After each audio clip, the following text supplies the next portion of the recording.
बानी पीटीआई के अकाउंट से मुतनाज़ वीडियो की अपलोडिंग के मामले में मजीद पेशरफ। एफआईए ने बैरिस्टर गोहर, उमर अयूब और रऊफ हसन को भी नोटिस जारी कर दिए। एफआईए ने तीनों रहनुमाओं को मंगल को इंक्वायरी के लिए बुला लिया।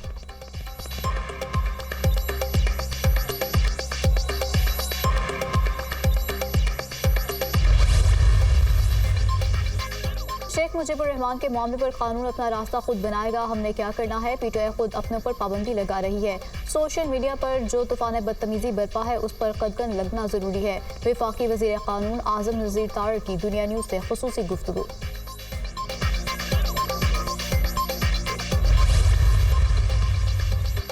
और साबिक सदर डॉक्टर आरिफ अलवी कहते हैं कि बानी पीटीआई ने तो सिर्फ कमीशन की रिपोर्ट पढ़ने का कहा।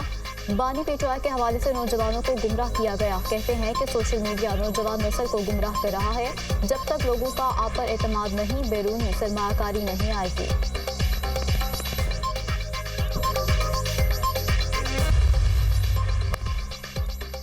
पेट्रोलियम मसनूआत की कीमतों में कमी से मुतालिक कन्फ्यूजन का मामला ज़राए वज़ीर-ए-आज़म ऑफिस के मुताबिक वज़ीर-ए-आज़म को भेजी गई समरी वज़ारत ख़जाना की जानिब से आई थी। वज़ीर-ए-आज़म को भेजी गई समरी में अदाद-ओ-शुमार गुज़श्ता नज़र-ए-सानी के थे। 15 मई को अवाम को दिया गया रिलीफ 15 रुपये से ज़्यादा का था। समरी की मंजूरी के साथ वज़ीर-ए-आज़म ने अदाद-ओ-शुमार की दोबारा तस्दीक का कहा। पेट्रोलियम मसनूआत की कीमतों में 15 रुपये से ज़्यादा कमी पर वज़ारत ख़जाना को गलती का एहसास हुआ। वज़ारत ख़जाना की जानिब से गलती का एहसास होने पर वज़ीर-ए-आज़म ऑफिस से रब्ता किया गया। वज़ारत ख़जाना की जानिब से दोबारा तस्दीक़शुदा समरी मंजूरी के लिए वज़ीर-ए-आज़म को भिजवाई गई।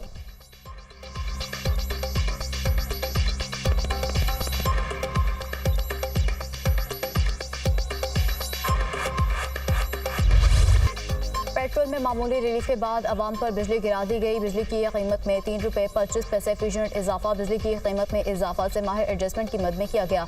कीमतों में इजाफे का इतलाक जून, जुलाई और अगस्त के लिए होगा। नेपटो ने बिजली की कीमतों में इजाफे का फैसला वफाकी हुकूमत को भिजवा दिया।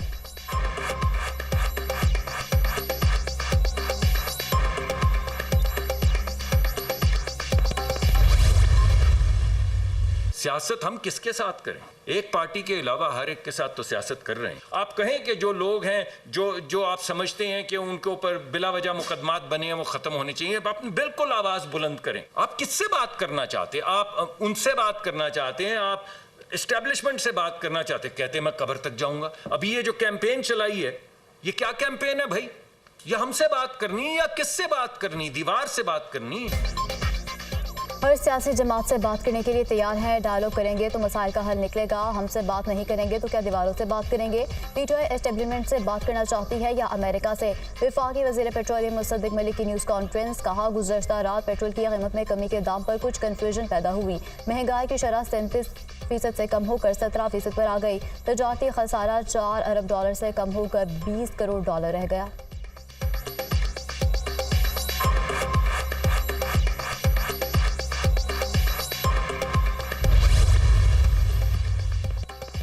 आइन में अक़लियतों के हकूक़ हमसे ज़्यादा हैं, कम नहीं। हमारे आइन में अक़लियतों को इजाफ़ी तहफ़्फ़ुज़ दिया गया है। दुनिया का वाहिद परचम पाकिस्तान का है जिसमें अक़लियतों की नुमाइंदगी है। चाहते हैं अक़लियती बिरादरी का भी कोई जज अदलिया का हिस्सा बने। जस्टिस मंसूर अली शाह का सेमिनार से खिताब। कहा, मुझे अक़लियतों का लफ्ज़ पसंद नहीं है। अक़लियतों का लफ्ज़ सिर्फ नंबर्स के लिए इस्तेमाल होता है। आइन में तमाम शहरियों को बराबर के हकूक़ हासिल हैं। लाहौर हाई कोर्ट के जस्टिस अली बाकर नजवी ने खिताब में कहा कि अक़लियतों के हकूक़ का मामला जज के दिल के करीब है। सुप्रीम कोर्ट हो या हाई कोर्ट, जहां अक़लियतों के तहफ़्फ़ुज़ की बात आएगी हम 2 कदम आगे होकर सोचते हैं। पाकिस्तान में 3 बड़े जज थे जिसमें से एक नाम जस्टिस कार्नेस का था। जस्टिस कार्नेस ने अक़लियतों के हकूक़ के तहफ़्फ़ुज़ के लिए बड़े आला फैसले दिए। साबिक़ चीफ जस्टिस सदुक हुसैन जिलानी ने भी अक़लियतों के हकूक़ के तहफ़्फ़ुज़ पर तफसीली फैसले दिए।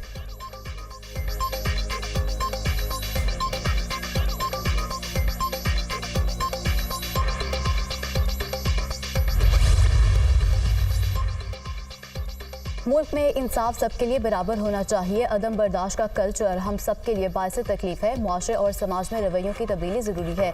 समाज में जो चीज़ें आ जाए वो यकसर तब्दील नहीं होती, आहिस्ता आहिस्ता तब्दील होती हैं। वज़ीर कानून आज़म नज़ीर तारड़ का सेमिनार से खिताब। कहा, अक़लियती हकूक़ के लिए मौजूदा ड्राफ्ट में अक़लियतों की 95% इनपुट होगी। साबिक़ चीफ जस्टिस तसद्दुक़ जिलानी ने अक़लियतों के हकूक़ पर सोच समझ कर 100 मोटो नोटिस लिए। मैं आप सबकी मौजूदगी में तसद्दुक़ जिलानी को खराज तहसीन पेश करता हूँ।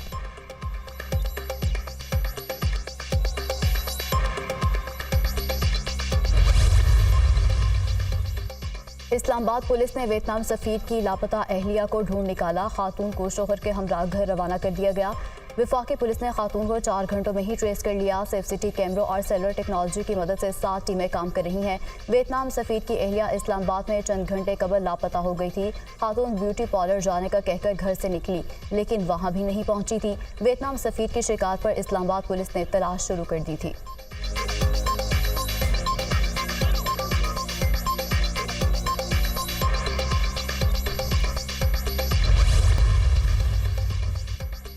सियासी मुदाखलत खत्म करा दी, अब पुलिस परफॉर्म करेगी। पंजाब में किसी जगह पर भी नो गो एरिया बर्दाश्त नहीं। क्राइम रेट को हर सूरत नीचे लाना होगा। तनख्वाह लेकर जाने वाले मजदूरों का लुट जाना अफसोसनाक ही नहीं, शर्मनाक भी है। पुलिस कुर्बानी भी दे रही है, मगर काली भेड़ें भी मौजूद हैं। 13 करोड़ अवाम को जवाब में हूँ। पुलिस क्राइम कंट्रोल करे, हकाइक से आंखें बंद नहीं की जा सकती। पुलिस के साथ हूँ, फोर्स के पीछे खड़ी हूँ। यूनिफॉर्म पहनकर इजहार यकजहती किया वज़ीर आला पंजाब मरीम नवाज की ज़ेर सदारत अमन अमान से मुतालिक इजलास।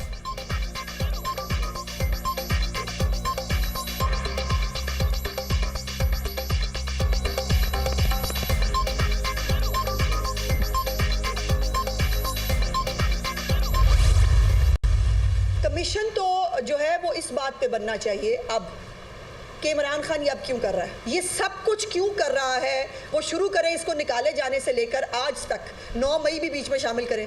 इस पे कमीशन बनाए कि इमरान खान ये क्यों कर रहा है, ये मुल्क दुश्मनी इमरान खान क्यों कर रहा है। और अब वो फिर तैयार है, एक और 9 मई जैसा प्लान इनके दिमाग में है, जिसकी एक जो है ये पहली स्टेज है जो ये आप देख रहे हैं।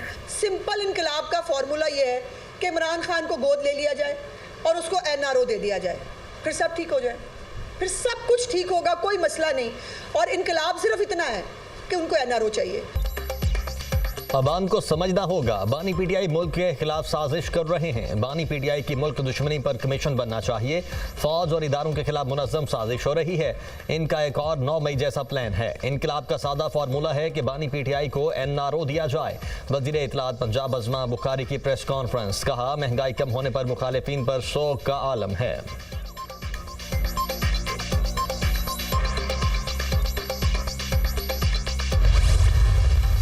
हमारा ये मुतालबा है, मैं आज यहाँ से भी मुतालबा कर रहा हूँ कि 9 मई के मुल्ज़िमान हैं उनको कैफिर क़िदा तक पहुँचाया जाए, ताकि देखे आवाम कि 9 मई जिन्होंने किया, जिन मास्टर माइंड तो सबसे पहले होना चाहिए, उसको कौन बख्शेगा। PTI एक सियासी जमात है, अगर वो चाहती है कि इस्टेब्लिशमेंट के कंधों के ज़रिए आना चाहती है तो इसमें तो मैं कुछ नहीं कर सकता। ये वादा करता हूँ कि कभी भी खैबर पख्तूनख्वा का गवर्नर हाउस किसी साजिश का गढ़ नहीं होगा। जहाँ तक किसी को रोकने की बात है, पाकिस्तान में आप किसी को नहीं रोक सकते।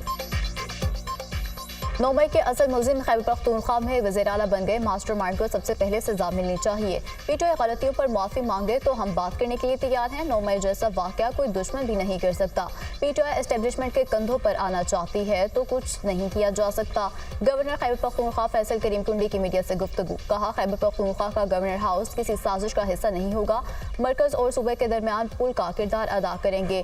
कोई किसी को किसी जगह जाने से नहीं रोक सकता। वज़ीर आला खैबर पख्तूनख्वा ऐसी ज़बान इस्तेमाल करते थे जिससे मसाइल का हल नहीं निकलता।